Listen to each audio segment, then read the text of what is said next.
Hola amigos y amigas de Señal 3 La Victoria, nos encontramos en otro programa más de Frente Latinoamericano, esta vez con unos invitados con los cuales vamos a conversar un poquito de este tema que está tan candente hoy en día, que es la violencia estatal hacia los medios de comunicación, alternativos y populares. Nos encontramos entonces con representantes de Frente Sin Rodeos, Víctor Pino. También tenemos Identidades Gráficas, que nos acompaña tampoco, Coque y el Pato. Chiquillos, ¿cómo están? Hola, bien, bien. Hola, bien, bien, gracias. Qué bueno. Hoy, bueno, este es un tema muy amplio a tratar en realidad. Una violencia generalizada que se ha ido mostrando. Si sabemos que la violencia estatal viene hacia los medios de comunicación, viene desde mucho antes, y se ha ido viendo un realce de esta violencia desde el estallido hasta la fecha. Tenemos un sinnúmero de grabaciones, registros de los pacos agrediendo, golpeando, deteniendo, sin justificación alguna, específicamente a los medios de comunicación, una forma de sacar a los medios de comunicación de las calles para que nos muestren esta violencia que se ha visto generalizada en las calles de Santiago y en regiones y bueno, en todo el país. Coque, ¿qué piensas al respecto?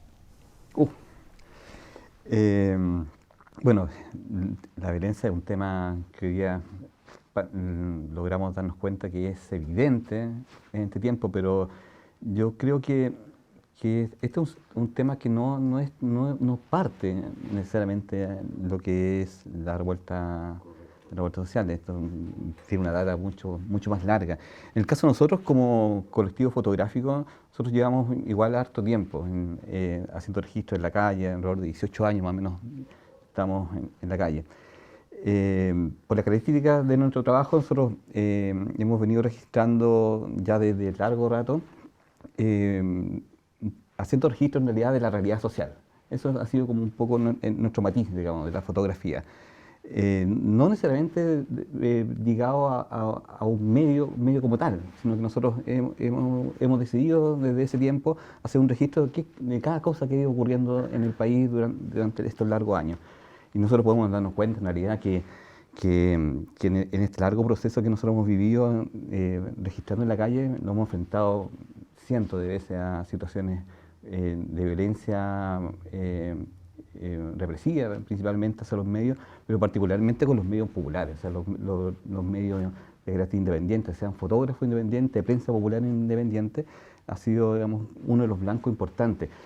Y de poco respaldo, o sea, no ha existido ningún respaldo más que las mismas organizaciones que muchas veces te respaldan, pero por parte ni del Estado, digamos, ni el general de los medios también, que obviamente ellos tienen sus formas, digamos, y mecanismos de cómo desenvolverse, digamos, y por tanto resguardo también de la policía, entendiendo, digamos, que son parte quizás también del mismo modelo, en definitiva. Pato, está viendo que desde el mismo colectivo de Identidades Gráficas, bueno, sabemos que ustedes tienen una larga trayectoria post y 18 de octubre, y de ahí en adelante también hemos ido, como los que estamos en la calle, los que hemos estado en la calle, como muchos otros medios de comunicación que existen, alternativos. Desde octubre del 2019 en adelante hemos visto esta sistemática violencia contra los medios. De hecho, el 21 de octubre del 2019 se presentan registros de un ataque de disparo de perdigones a unos camarógrafos de Telesur cuando estaban transmitiendo en vivo hacia ese mismo canal. El mismo día, el 21 de octubre del 2019, se produce una violenta detención a un periodista de nombre Pablo Jofré, también de Telesur. Después tenemos el 24 de octubre del mismo año, una agresión física, y que registró que dio vuelta esa agresión a los cabros de Piensa Prensa, que fue una brutal agresión que sufrieron ellos y que dio vuelta a las redes. Bajo tu mirada también, esta violencia, ¿qué ha significado? ¿Cómo se resguardan? ¿Cómo lo hacemos para estar en la calle? En fin. Yo creo que, en definitiva, el Estado va a buscar, de alguna manera, disciplinar y castigar. a los medios de comunicación que están al margen de las estructuras de dominación y poder. Y en ese contexto, efectivamente, las fuerzas policiales están en esa línea. Por eso esos hechos que tú describes son hechos que son claros de esta búsqueda de poder disciplinar y castigar a los medios populares. Efectivamente, durante estos largos años la identidad gráfica ha logrado, con un prisma reflexivo, tomar esa fotografía y mostrarla y develarla a la opinión pública, que no está accediendo a la comunicación real y verdadera que ocurre en la calle. En definitiva, el último periodo, y que se exacerba con el 18 de octubre, efectivamente, cada uno de nosotros hemos sufrido esa represión y esa violencia de parte del Estado a través de las fuerzas de orden que son carabineros, en definitiva. Y claro, nos ha costado, digamos, sobreponernos a esas situaciones y poder insistir en esta idea fuerza de cómo mostrar esta realidad que está sumergida, que está cada vez más acallada, y que solamente los medios populares y los medios alternativos están siendo capaces de mostrar. Yo creo que en definitiva es clara la violencia que hay en contra de los medios. Según los datos del Observatorio de Derecho a la Comunicación, es un extracto que logré sacar, dice la clasificación mundial de la prensa del 2022, que evalúa las condiciones en las que se ejerce el periodismo en 180 países y territorios del mundo, pone en manifiesto los efectos desastrosos del caos informativo. Uno creado por un espacio digital globalizado y sin regular, y que favorece las informaciones falsas y la propaganda. En las sociedades democráticas, el desarrollo de los medios de opinión al estilo de fake news y la generalización de los circuitos de la desinformación impulsada por las redes sociales. Estas están provocando un aumento en las fracturas sociales. Para el plano internacional, la asimetría que existe entre, por una parte, sociedades abiertas y por otra, regímenes despóticos que controlan a sus medios y sus plataformas, mientras libran guerras de propaganda que debilitan a las democracias. En ambos niveles, esta doble polarización es un factor de incentivación de las tensiones. Víctor, De Frente y Sin Rodeo ha sido uno de los medios que ha acaparado una de las grandes atenciones del público que nos sigue, a nosotros como medio de comunicación. En lo personal también ha sufrido agresiones por parte de la fuerza policial y de este Estado represor. ¿Tú? Sí, bueno, De Frente y Sin Rodeos tiene 6 años, es un programa de la radio Primero Mayo que tiene 27 años y que a través del tiempo hemos sufrido muchas agresiones, muchas, desde amenazas de muerte hasta atentados personales. Algunos compañeros de la radio en algún momento le tiraron autos encima en la calle o lo apuntaron con armas de fuego amenazándolo. Y efectivamente desde el 18 de octubre en adelante eso se intensifica. O sea, las primeras semanas del estallido en la radio recibimos cerca de 5 amenazas de muerte con nombre y apellido. De Frente y Sin Rodeos ha recibido de todo a través de mensajes internos, o sea, desde amenazas de tortura, desaparición, ejecución, etc. Y claramente tiene relación con lo que tú señalabas al principio, que dado el trabajo que se realizó en esos días, tuvo una gran afluencia de espectadores, de personas que estaban mirando lo que se estaba haciendo, y eso al sistema le molesta, porque estábamos rompiendo el cerco comunicacional. Ahora, bueno, De Frente y Sin Rodeo como programa, o el trabajo que hicimos en terreno es uno entre tantos. O sea, con los mismos chiquillos de identidad gráfica nos pegaron hartas veces, y eran ataques dirigidos, o sea, nos pegaron a nosotros solos. Lo mismo con Opal, con Radio Plaza La Dignidad, con la misma señal. Son ataques dirigidos a la prensa, y si ustedes recuerdan, durante el estallido, los primeros meses, la prensa no mostraba absolutamente nada, la prensa hegemónica. O sea, mostraba esporádicamente saqueos y criminalizando el contexto, absolutamente todo en un contexto de vandalismo, de delincuencia, ese era el discurso. Sin embargo, los medios independientes y populares estábamos mostrando lo que estaba pasando realmente, la represión.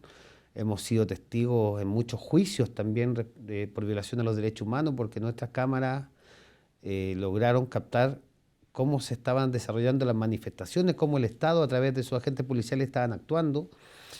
Pero a la vez no es solo la represión directa en la calle por los agentes policiales, sino que también el Estado en su conjunto. O sea, Respecto de las amenazas de muertes que recibimos en la radio Primero Mayo, se pusieron 3 recursos de amparo y los 3 fueron rechazados. O sea, es más, ni siquiera fueron rechazados, fueron declarados inadmisibles.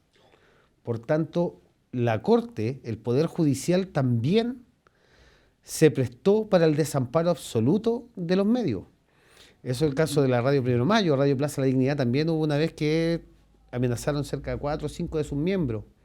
También se les declararon inadmisible el recurso de amparo. Y ahora, esta última semana, con lo que pasó con Francisca, el Estado ha tratado este hecho como un hecho delictual común. O sea, habla de un individuo que dispara a una individua y en ese contexto se desarrolla la investigación y se desarrolla el discurso del gobierno. Cuando entendemos claramente que no es un problema entre particulares, no es un problema del común. Esto fue un ataque deliberado a la prensa en un contexto de movilización social, en una marcha autorizada por la autoridad competente, que es la Intendencia, y con fuerza policial en terreno, a pocos metros. Por lo tanto, jamás podríamos decir que esto fue un delito común. Esto fue un ataque deliberado, organizado, y lo hemos deslizado en otro espacio, en otra entrevista. Aquí hay grupos paramilitares operando de la mano con agentes policiales. Uh-huh. Cabe destacar que Víctor es asesor jurídico de la familia de Francisca Sandoval, nuestra compañera y amiga asesinada el que recibió un disparo el 1 de mayo y su posterior muerte. Aquí hay una pregunta generalizada que quiero que los 3 me respondan y se explayen con respecto al tema. ¿Existe clasismo dentro del medio de las comunicaciones, del medio periodístico? Yo creo que lo que existe es una invisibilización de los medios populares. Yo creo que por ahí un poco parte del tema, digamos, no se reconoce el rol que cumplen los medios independientes y los medios populares. De hecho, la hegemonía que existe, digamos, de la prensa formal, entre comillas, es tan tremenda, digamos, que no hay cabida de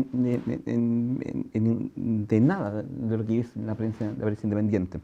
A eso también responde, digamos, también las agresiones que reciben muchos de los fotógrafos y periodistas populares, digamos, al no ser reconocidos, digamos, al no presentar de pronto identificaciones que sean para la represión o a la policía, constituyente, digamos, de algo que está dentro del marco legal. Entonces, por esa razón también pareciera que los medios populares son agentes en definitiva externos, digamos, a los medios, a la forma de comunicación. Sin embargo, ha demostrado en el último tiempo, y creo que la lamentable muerte de Francisca ha puesto a la prensa popular, a la prensa independiente, ha puesto en un sitial, digamos, de importancia, digamos. Esto ya venía ocurriendo también con otros hechos a partir del 18 de octubre. O sea, el rol que cumplen los medios independientes y populares desde el 18 de octubre es completamente relevante. Entonces, claro, existe, a propósito del clasismo, en realidad existe, digamos, una mirada, digamos, marginal hacia el trabajo que realizan los medios populares independientes, un desconocimiento, digamos, de su rol, una invisibilización del rol que cumplen dentro de la prensa o dentro de la sociedad, en definitiva. Yo creo que por ahí un poco va el camino, digamos, de esto. Clasismo hablo yo un poco también, viendo de que los medios burgueses no sufren estas agresiones. Y yo creo que, en definitiva, si tú piensas por qué nacen o por qué emergen los medios de comunicación popular, son la respuesta a esas necesidades que los medios tradicionales no están respondiendo. En definitiva, son los medios de comunicación que tienen los trabajadores, las bases populares, las comunidades divergentes que están intentando desarrollar puentes comunicativos que hagan establecer convergencias. Es decir, acá hay un pueblo que está siendo silenciado, por las clases dominantes que tienen estos medios de comunicación que están obviamente pauteados por las estructuras económicas neoliberales y de poder. Y por lo tanto, lo que emerja desde la calle, lo que emerja desde la construcción popular, no va a estar visible ahí. Y espero que no lo esté tampoco. Así que definitivamente Claro. nosotros esperamos que estos medios como Canal 3 puedan ser medios que divulguen, que promuevan precisamente esta capacidad que tiene la base social, el territorio de poder levantar iniciativas precisamente al margen de esas estructuras. Entonces, si existe clasismo, sí, lo existe. Existe una negación del sujeto popular, existe una negación de aquel que está precisamente al margen de las estructuras de orden del poder. Entonces, yo concuerdo con la idea fuerza tuya de decir, sí, hay un clasismo instalado. Víctor. Sí, bueno, sumándome a lo que dicen los chiquillos, o sea, está más o menos el diagnóstico hecho, pero también hay un elemento ideológico muy arraigado en los medios de comunicación tradicionales. O sea, como lo decía el Pato, no solo es clasismo, sino que busca también invisibilizar a los sectores populares, el quehacer de los sectores populares, y cuando lo muestra desde el punto de vista de la victimización, desde el punto de vista de la delincuencia y desde la romantización de la pobreza. Pero no muestra lo que es o lo que tiene que ver con la organización popular, con las demandas de estos sectores, y efectivamente eso se traduce en un clasismo, pero tiene un fuerte arraigo ideológico. Y por el contrario de lo que hacen los medios populares, lo que ha hecho la prensa hegemónica es precisamente borrar o tratar de borrar cualquier atisbo de organización popular de las pantallas. Y cuando lo hace a través de la criminalización, y lo que vemos en cada movilización muestra que los delincuentes que saquearon, que rompieron el semáforo, e incluso sobreponiendo elementos materiales por sobre la vida. O sea, cuando hablemos, por ejemplo, del periodo de la revuelta social, donde hay más de 400 personas con mutilación ocular, presos políticos, muchas torturas que se dieron en las unidades policiales, en los vehículos policiales, la prensa solo hablaba de los bienes materiales públicos o privados que se rompían. O sea, destruyeron los semáforos, destruyeron los paraderos, quemaron un local de estos, saquearon una farmacia y ponían el énfasis en eso, mientras había gente que estaba muriendo. O sea, y eso es lo que ha hecho la prensa, en definitiva, es hacer eco de lo que es el sistema. Que está primero que la vida es el consumo, son los bienes materiales. Y es por eso que también los medios de comunicación populares somos reprimidos, porque tenemos una mirada distinta. El enfoque parte de la base del respeto a los derechos humanos, del valor de la vida y el valor de las personas. O sea, yo creo que es un elemento común de todos los medios alternativos.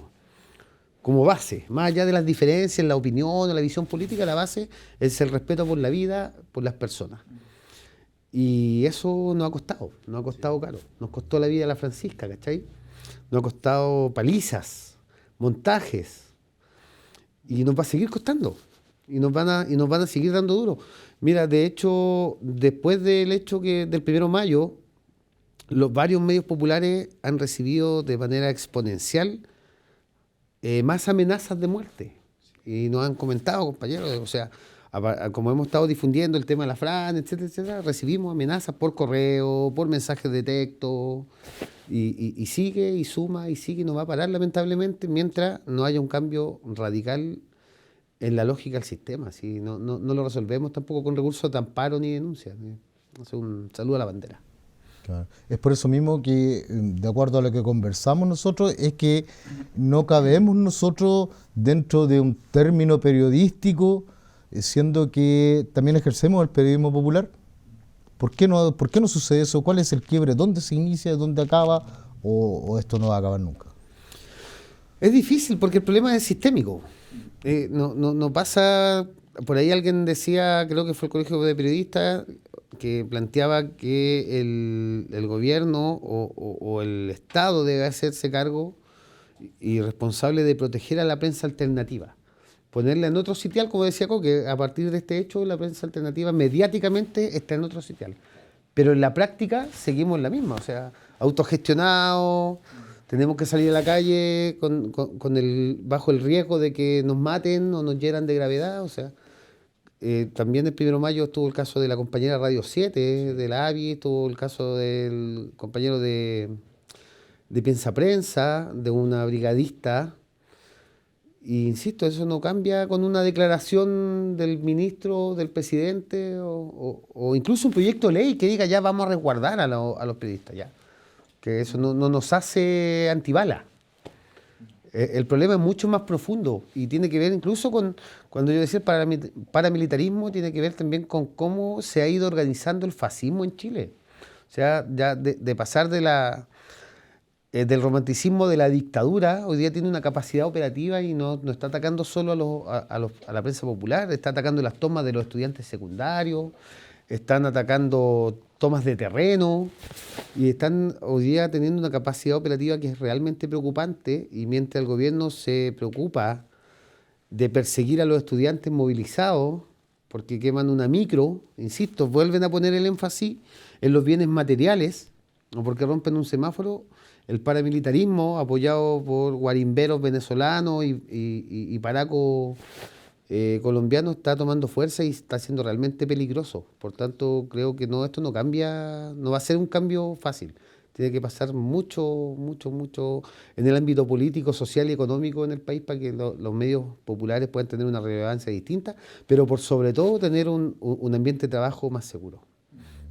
O sea, ¿hay algún tipo de responsabilidad de nosotros mismos, de las organizaciones sociales, de que este derechismo haya alcanzado este paso tan largo o haya ido creciendo en su actuar? Yo creo que ha habido desde quienes partimos en experiencias de radiocomunicación popular en tiempo de la dictadura y que transitamos post-dictadura en una especie de horizonte normativo que reguló, que estructuró los medios de comunicación, sobre todo las radiofónicas, con una ley, una normativa que las posicionó como radios de mínima cobertura.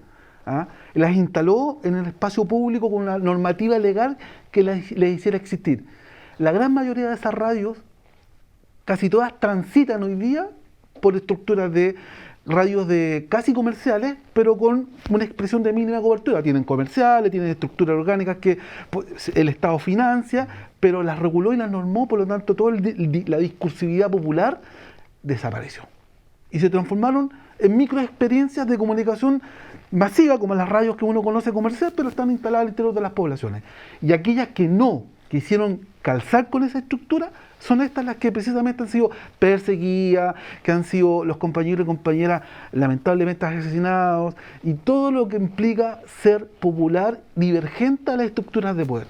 Todo aquello que no está en el marco normativo de poder va a ser obviamente acallado, aplacado, y buscar apagar esa efervescencia de resistencia a partir de la comunicación que establecen los medios populares. Entonces, en definitiva, yo creo que tenemos sí una responsabilidad quienes comunicamos, quienes estamos tratando de buscar espacios de convergencia, de decir, juntémonos, digamos, porque estamos bien, honestamente estamos bastante bien disgregados, estamos bastante atomizados y fragmentados, y nos falta hoy día una estructura que nos permita decir, oye, defendámonos, busquemos elementos que nos permitan subsistir en este poco espacio que tenemos para movilizarnos. Pero esa estructura en algún momento existió. Sí. ¿Por qué se perdió? O sea, yo creo que lo que existió han sido coordinaciones generales que se han sostenido en el tiempo para hechos puntuales, o sea, desde el campo popular me refiero. No sé, APEC en 2004 nosotros tuvimos en oportunidad, y así eventos que han habido posteriormente, pero en realidad también responde a que la prensa popular termina siendo una respuesta en definitiva de la necesidad de los sectores populares de salir hacia afuera.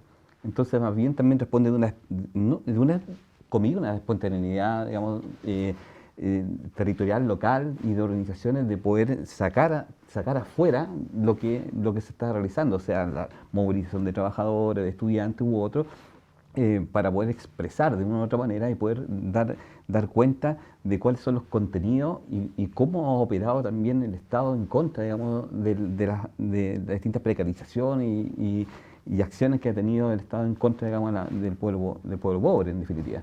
Entonces, más bien es una respuesta más bien espontánea que ha tenido cabida, sí, en la posibilidad de poder coordinarse, y más bien coordinarse en la calle, más que de una orgánica como tal.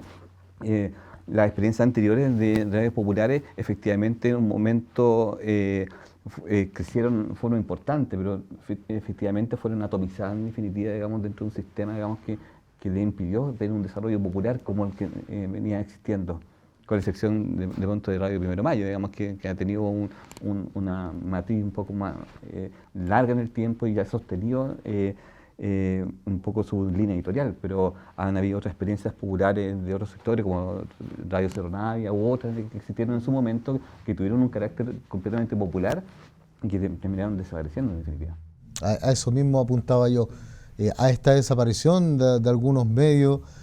Si bien es cierto, Radio Primero de Mayo ha ido aguantando, si lo podemos decir así, el pasar del tiempo y de esta lucha en contra de la violencia estatal. ¿A qué se debe? O sea, sabemos de que van poniendo el pie encima los diferentes medios de comunicación que van creciendo para poder aplastarlos y al fin y al cabo hacerlos desaparecer. Pero ¿hay algo que no están haciendo para poder seguir vivos? A ver, primero, la Radio Primero de Mayo entró en este marco normativo que explicaba el Pato a principios de los años 2000, 2002, 2003 aproximadamente, entra dentro del concepto de radios comunitarias de baja cobertura. Lo que obviamente costó mucho, porque además esto significó mucho dinero que las radios comunitarias o populares no tienen. O sea, instalar antenas con transmisores determinados, que pues hay que medir la frecuencia, equipos específicos, etc. Con aportes de compañeros, compañeras, se logró en su momento. Después lo que se ha hecho es ir renovando la concesión. Lo que no hizo Radio Primero de Mayo, a diferencia de la gran mayoría, fue cambiar el discurso. Lo mantuvimos y como te decía, eso nos ha costado amenazas de muerte, atentados contra compañeros que le han tirado el auto encima, le han mostrado pistolas, etc. ¿Por qué Radio Primero de Mayo ha logrado sostenerse en el tiempo dentro de este marco, y considerando que la mayoría de las radios de ese entonces, cuando se crea la Primero de Mayo, que fue el 95, empezaron a morir o se convirtieron en radios comerciales de baja cobertura? Es porque ha existido un grupo pequeño de personas en la radio que han sostenido una línea editorial, con lo que significa pelear con muchísima gente. O sea, por la radio desde su creación a la fecha han pasado decenas, si es que no más de 100 personas, pero ha sido un pequeño grupo que se ha mantenido en el tiempo y que ha logrado conservar una línea editorial que se señaló en su momento. Hay elementos que son intransables. Pero también nos cuesta, porque nosotros funcionamos sin recursos, a diferencia de las otras radios que tienen comerciales, postulan a proyectos. Nosotros nos financiamos con la plata de nuestro bolsillo, con una cuota mínima por integrante, ni siquiera por integrante, por programa. Y básicamente pagamos un aporte por el espacio, un aporte por las cuentas básicas y ya. O sea, ahora mismo tuvimos un problema con el transmisor, se quemaron unos aparatos electrónicos del transmisor, se compró, un compañero puso de su bolsillo el dinero, hicimos una rifa y se la repusimos y así nos hemos dado vuelta. Porque para nosotros lo importante no es lo que tenemos, lo importante es el discurso, ¿cierto? Entonces tenemos un espacio chiquitito, con equipos modestos, pero muy potente en la consecuencia del discurso que se ha mantenido durante 27 años. Y ahí está el énfasis. Ya. Oye, hemos hablado de la violencia, bueno, anterior al estallido y posterior también.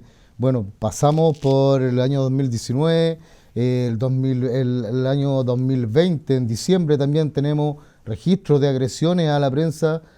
Jorge Atala, un reportero gráfico que fue brutalmente detenido, producto de esa detención, tuvo una luxofractura en el hombro, estuvo bien jodido el compañero. El mismo año, el 11 de diciembre del 2020, una detención arbitraria del reportero gráfico Sebastián Aravena, y así suma y sigue. 19 de febrero del 2021 es el tema que acortemos, queremos basarnos, y después este año, el 1 de mayo, la agresión de la que ya sabemos y con la pérdida de nuestra compañera Francisca Sandoval. El 19 de febrero del 2021 un grupo de provocadores atacan con cuchillos a medios de comunicación en plena Alameda. De esto se alzó un comunicado público del que ustedes hicieron parte, OPAL, Radio Dignidad y no sé, cientos de otros medios de comunicación que adhirieron también a esta declaración pública. Cuéntanos un poquito, así, Sí, vamos yo cortadito estuve ahí, un poco. fui una de las personas que fue atacada. Se atacó precisamente a Radio Plaza de la Dignidad, Prensa Opal y De Frente Sin Rodeo, que casualmente eran los medios que mayor cobertura o que mayor alcance teníamos a ese entonces, que las transmisiones incluso superábamos los 10.000 espectadores en vivo cada una de estos medios. El cómo se desarrolló, después analizando, compartiendo con otros compañeros de otros medios, de distintos medios, llegamos a la conclusión de que esto fue una operación de inteligencia, dado que cuando se nos ataca, pocos minutos antes, Fuerzas Especiales se había retirado del lugar, y fue precisamente en los tiempos que el intendente Guevara hacía el llamado copamiento, donde ellos se instalaban y no se movían más. Pero justo ese día, solo ese día, se retiran 10, 15 minutos antes y somos atacados por una turba de delincuentes, pero no podemos decir nada, eran delincuentes con cuchillos. Nos atacan gracias a las brigadas de salud, a los rescatistas, que nos hacen un perímetro con los escudos y no logramos salir, si no el resultado hubiera sido probablemente fatal. Ese mismo día, una vez sacada la prensa alternativa, 2 manifestantes son rociados con benzina y donde se les trató de quemar. Y ese mismo día hubo una gran cantidad de asaltos, de cogoteos a compañeros y compañeras que estaban en la manifestación. Al momento de retirarse del lugar, fueron asaltados, incluso subiéndose a sus autos estacionados en los alrededores, fueron cogoteados, literalmente. Pero ese mismo día y el día siguiente, Sebastián Piñera, presidente de la República, Delgado, ministro del Interior, Juan Francisco Gali, subsecretario del Interior, y un par de diputados y senadores de la UDI hablaron de delincuencia en Plaza Italia. Entonces, hubo todo un contexto preparado para que el discurso político de autoridades políticas tuviera un sustento. Por tanto, eso nos hace pensar que todo fue confabulado precisamente. Lo comentamos, imagínate cómo hubiera sido la noticia que 2 personas, manifestantes habituales de Plaza Dignidad, hayan sido quemados en plena plaza, con benzina. ¿Cuál hubiera sido el impacto mediático de ellos? Por suerte, también gracias a los compañeros y compañeras de la Brigada de Salud, ellos fueron rescatados y no fueron quemados vivos. Entonces, ¿quién genera estas agresiones? ¿Por qué primero sacan a la prensa, atacan directamente a la prensa para que no quede nadie que pueda ver? No hay policía y una turba de delincuentes hace y deshace. En el mismo momento que las autoridades políticas y parlamentarios están dando un discurso uniforme. Casual. Según ellos fue un discurso casual, pero era absolutamente uniforme. Y ahí damos cuenta de que son agresiones deliberadas y que buscan, insisto, acallar a la prensa. Ese fue un golpe duro, o sea, que nos atacaran a una turba de 30 personas con cuchillos, que nos trataran de apuñalar, generó mucho temor y generó también que muchos compañeros se replegaran un buen tiempo. Porque nosotros nos salimos preparados para que nos apuñalen, no nos baleen. Salimos preparados para recibir agua al guanaco, los gases, eventualmente una paliza, una piedra, pero no ni balas ni puñaladas, nadie está preparado para eso. Se supone que no estamos en un contexto en el cual debiésemos salir muertos de una manifestación, o sea, es gravísimo. Bien, para ir terminando esta conversa, esta entrevista, llamémosla así, de nuestro programa de Frente Latinoamericano. Bueno, pasamos a los hechos ya recientes de este año 1 de mayo, donde nuestra compañera es atacada y, bueno, compañeros de prensa populares también atacados. Y terminamos, después de estas agresiones, el viernes 20 de mayo, con la agresión física a la periodista María Soledad Osorio, cuando interponía una denuncia en la tenencia del Lindero. chiquillos, como les digo, para ir terminando, entonces, apreciaciones, una conversa con respecto. Pato. Creo que en definitiva ya no hay garantías de ejercicios, digamos, de derechos humanos de mínimos que están consagrados incluso en la Convención Internacional de Derechos Humanos en relación a protección de la vida, protección de la libre difusión y de la libre prensa, digamos. Cada vez se ve menos en este país, se ven promovidos, respetados estos derechos.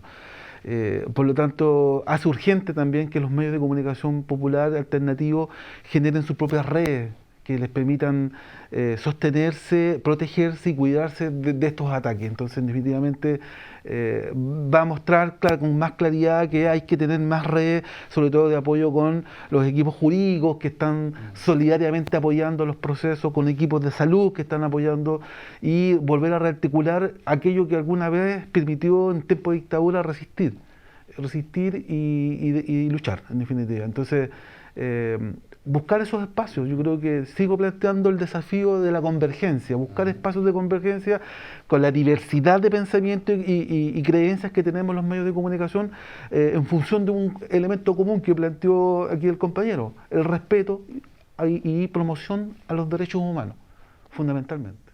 ¿Coque?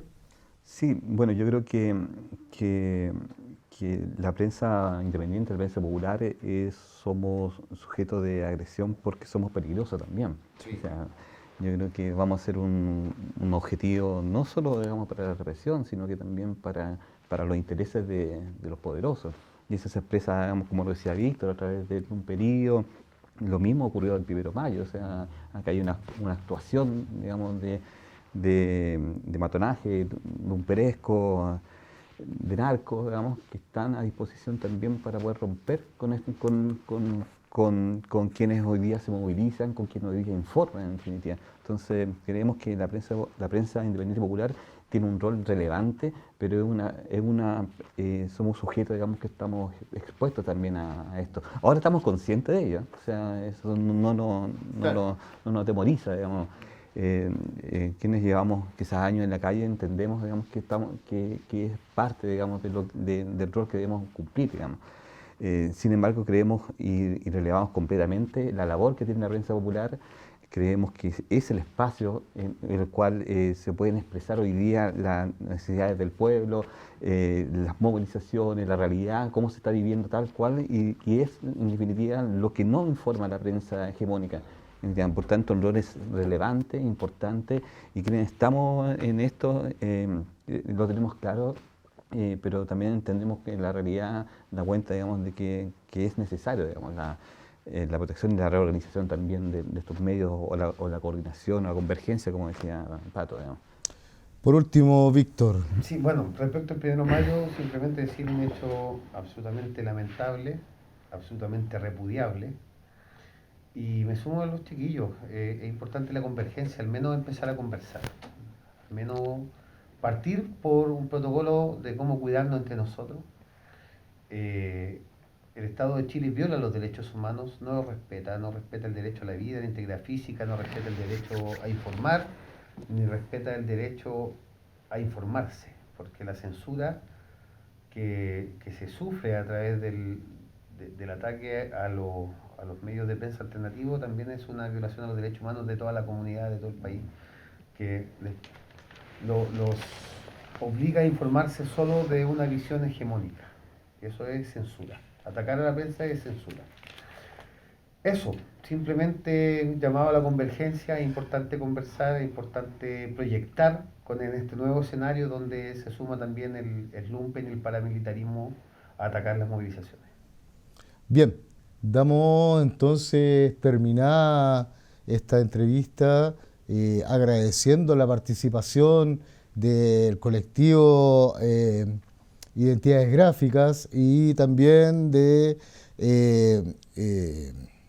Frente y Sin Rodeo de Radio 1 de Mayo por estar aquí, chiquillos. Muchísimas gracias por conversar con nosotros, por este espacio. Y bueno, estamos encontrándonos en otra oportunidad. Vamos a seguir invitando más medios de comunicación para poder analizar un poco la violencia que se está viviendo por parte del Estado, por parte de agentes del Estado. Y con respecto a nuestra compañera Francisca Sandoval, bueno, desde aquí responsabilizamos directamente al gobierno y a sus fuerzas represivas, a estos pacos bastardos que siguen reprimiendo y bueno, quedamos acá. Muchas gracias a todos, muchas gracias a quienes se conectan con Señal 3 La Victoria, de Frente Latinoamericano para todos ustedes. De frente. Y de frente latinoamericano.